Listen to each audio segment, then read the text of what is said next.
Pertama, pengertian dari kurikulum. Kurikulum diartikan sebagai suatu dokumen atau rencana tertulis mengenai kualitas pendidikan yang harus dimiliki oleh peserta didik melalui pengalaman belajar. Undang-Undang Republik Indonesia Nomor 20 Tahun 2003 tentang Sistem Pendidikan Nasional Pasal 1 Ayat 19 mengatakan bahwa kurikulum adalah seperangkat rencana dan pengaturan mengenai tujuan, isi, tambahan pelajaran, serta cara digunakan sebagai pedoman penyelenggaraan kegiatan pembelajaran untuk mencapai tujuan pendidikan tertentu. Terdapat 3 landasan pengembangan kurikulum. Yang pertama, landasan filosofi. Landasan filosofi berfungsi sebagai dasar pemikiran yang mengarahkan tujuan dan isi kurikulum. Yang kedua, landasan psikologis, berfokus pada pemahaman tentang perkembangan dan kebutuhan psikologis anak atau peserta didik.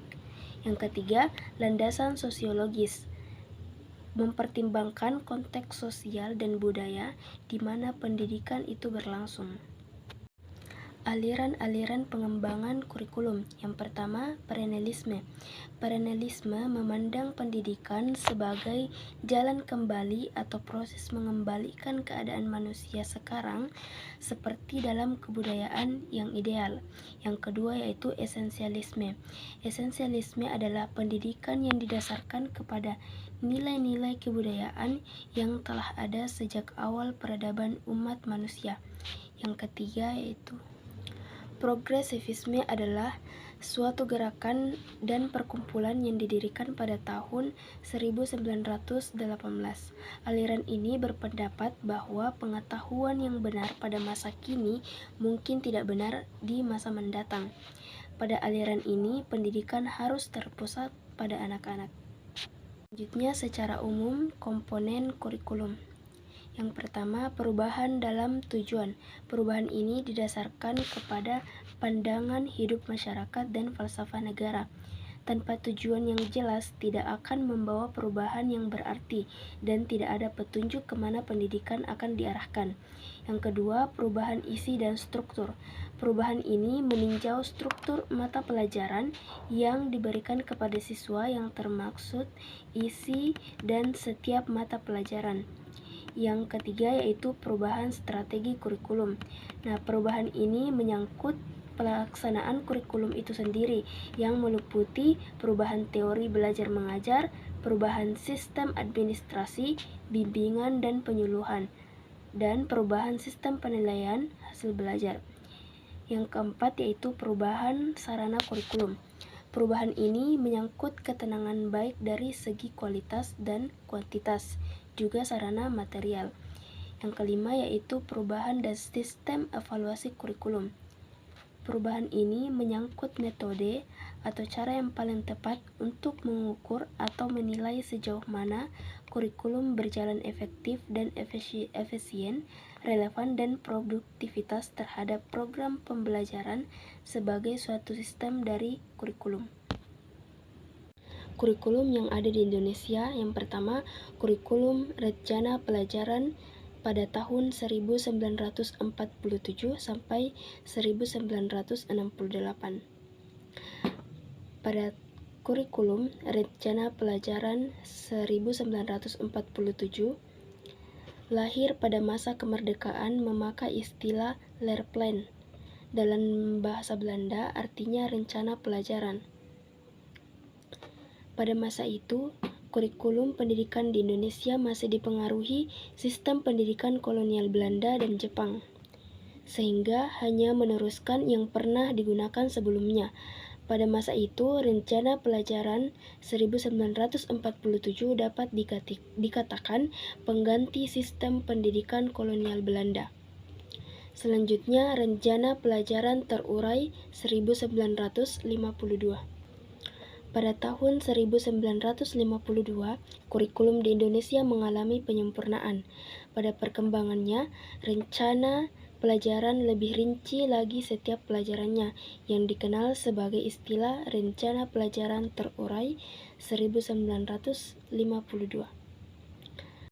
Selanjutnya, kurikulum Rencana Pendidikan 1964. Rencana Pendidikan 1964 melahirkan kurikulum yang menitikberatkan pada pengembangan daya cipta, rasa, karsa, karya, dan moral yang kemudian dikenal dengan istilah Pancawardhana. Disebut Pancawardhana karena 5 kelompok bidang studi, yaitu kelompok perkembangan moral, kecerdasan emosional, keterampilan, dan jasmani yang disesuaikan dengan perkembangan anak. Selanjutnya, kurikulum 1968. Kurikulum 1968 merupakan pembaruan dari kurikulum sebelumnya, yaitu kurikulum 1964, yaitu dilakukannya perubahan struktur kurikulum pendidikan dari Pancawardhana menjadi Jiwa Pancasila, di mana pada kurikulum ini bertujuan untuk membawa pendidikan di tekanan pada upaya untuk membuat manusia Pancasila sejati, kuta, dan sehat jasmani, dan mempertinggi kecerdasan, keterampilan jasmani, moral, budi pekerti, dan keyakinan beragama. Selanjutnya, kurikulum yang kedua, kurikulum berorientasi pencapaian tujuan pada tahun 1975 sampai 1994. Setelah Indonesia memasuki Orde Baru, maka tatanan kurikulum pun mengalami perubahan dari rencana pelajaran menuju kurikulum berbasis pada pencapaian tujuan. Pada tahun 1975, Menteri Pendidikan Republik Indonesia menetapkan kurikulum 1975 sebagai pedoman pengajaran di setiap sekolah. Adapun unsur-unsur dari kurikulum 1975, yang pertama, tujuan institusional yang berlaku pada sekolah dasar, SMP, dan SMA. Yang kedua, struktur program kurikulum. Struktur program kurikulum yang akan diberikan kepada setiap sekolah. Yang ketiga, garis-garis besar program pengajaran, yang termasuk yaitu tujuan kurikuler atau program yang dicapai selama jadi peserta didik. Yang kedua, tujuan instruksional umum. Tujuan ini dapat dicapai pada setiap semester maupun setiap 1 tahun. Yang ketiga, pokok bahasan yang harus dikembangkan dan dijadikan sebagai bahan pembelajaran bagi para peserta didik agar dapat mencapai tujuan pendidikan yang telah ditentukan. Yang keempat, urutan penyampaian bahan pelajaran dari tahun pelajaran ke tahun pelajaran berikutnya. Selanjutnya, kurikulum 1984. Kurikulum 1975 hingga menjelang tahun 1983 dianggap sudah tidak mampu lagi memenuhi kebutuhan masyarakat dan tuntutan ilmu, pengetahuan, dan teknologi. Pada tahun 1984, pemerintah menetapkan pergantian kurikulum 1975 oleh kurikulum 1984. Adapun ciri-ciri dari kurikulum 1984, yang pertama, berorientasi kepada tujuan instruksional. Artinya, sebelum menentukan bahan ajar, yang pertama harus dirumuskan adalah apa tujuan dari pelajaran atau apa tujuan yang harus dicapai oleh peserta didik. Yang kedua, pendekatan pengajaran berpusat pada anak didik dengan cara siswa dapat belajar dengan aktif. Yang ketiga, materi pelajaran dikemas dengan menggunakan pendekatan spiral. Pendekatan spiral adalah pendekatan secara pengemasan bahan ajar secara luas. Yang keempat, menanamkan pengertian terlebih dahulu sebelum diberikan latihan. Yang kelima, materi disajikan dengan melihat tingkat kesiapan atau kematangan siswa. Yang keenam, menggunakan pendekatan keterampilan proses. Keterampilan proses adalah pendekatan belajar mengajar yang memberi tekanan kepada proses pembentukan keterampilan dan memperoleh pengetahuan siswa. Selanjutnya, kurikulum 1994 dibuat sebagai penyempurnaan kurikulum 1984 dan dilaksanakan sesuai dengan Undang-Undang Nomor 2 Tahun 1989 tentang Sistem Pendidikan Nasional.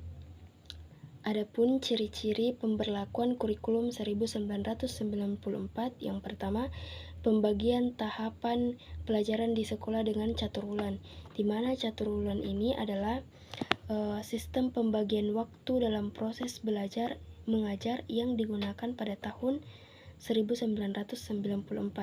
Yang kedua, pembelajaran di sekolah lebih menekankan materi pelajaran yang cukup padat.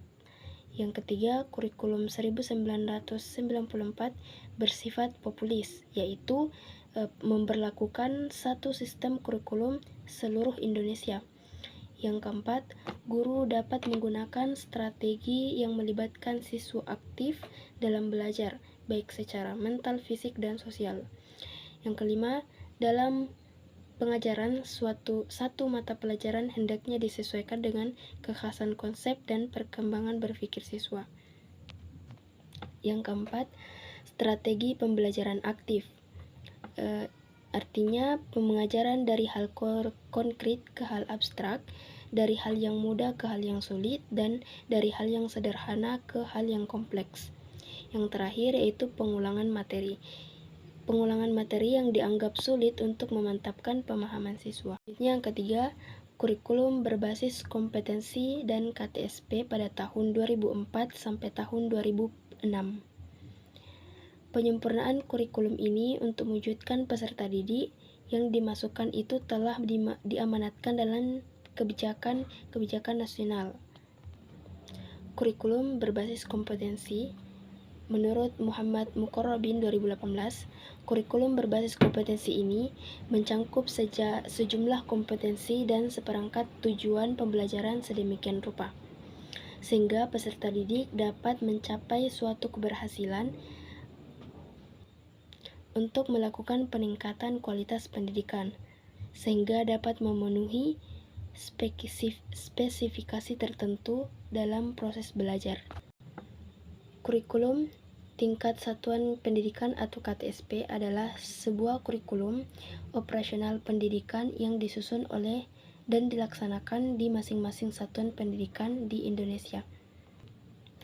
Adapun komponen KTSP atau kurikulum tingkat satuan pendidikan, yang pertama visi dan misi satuan pendidikan, atau elemen penting untuk memberikan arah dan tujuan dalam mengembangkan kurikulum.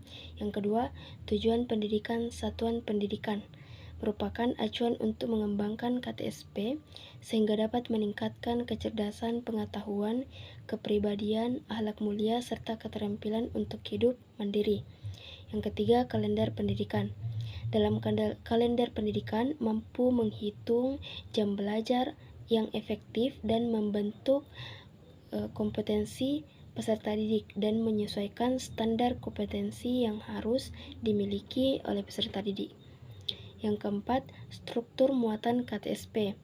Struktur muatan KTSP terdiri dari yang pertama mata pelajaran, yang kedua muatan lokal, yang ketiga kegiatan pengembangan diri, yang keempat pengaturan bahan ajar, yang kelima, kenaikan kelas, penjurusan, dan kelulusan.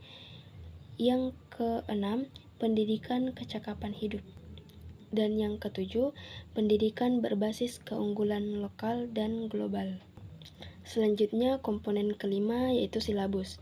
Silabus merupakan rencana pembelajaran pada suatu kelompok mata pelajaran dengan tema tertentu yang mencangkup standar kompetensi dasar, materi pembelajaran, indikator, penilaian, alokasi waktu, dan sumber belajar yang mampu mengembangkan setiap satuan pendidikan. Yang keenam, rencana pelaksanaan pembelajaran atau yang disebut dengan RPP. RPP adalah rencana yang menggambarkan prosedur manajemen pembelajaran untuk mencapai satu atau lebih kompetensi dasar yang ditetapkan dalam standar isi dan dijabarkan dalam silabus. Selanjutnya, kurikulum yang keempat, kurikulum Merdeka Belajar. Kurikulum terakhir yang diterapkan di Indonesia adalah kurikulum Merdeka Belajar yang diluncurkan pada tahun 2022 bulan Februari. Kurikulum ini merupakan bagian dari program Merdeka Belajar yang bertujuan untuk meningkatkan kualitas pembelajaran dengan memberikan fleksibilitas lebih kepada guru dan siswa.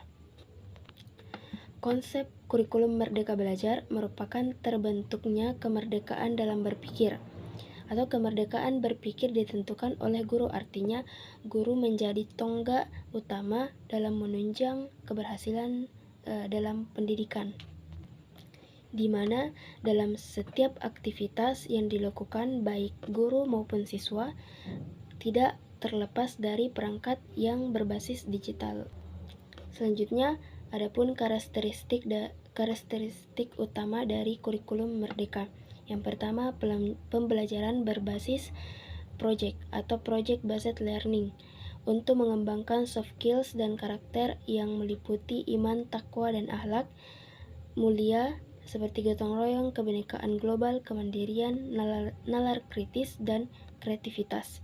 Yang kedua, fokus pada materi-materi esensial yang diharapkan dan dapat memberikan waktu yang cukup untuk pembelajaran secara mendalam pada kompetensi dasar seperti literasi dan numerasi.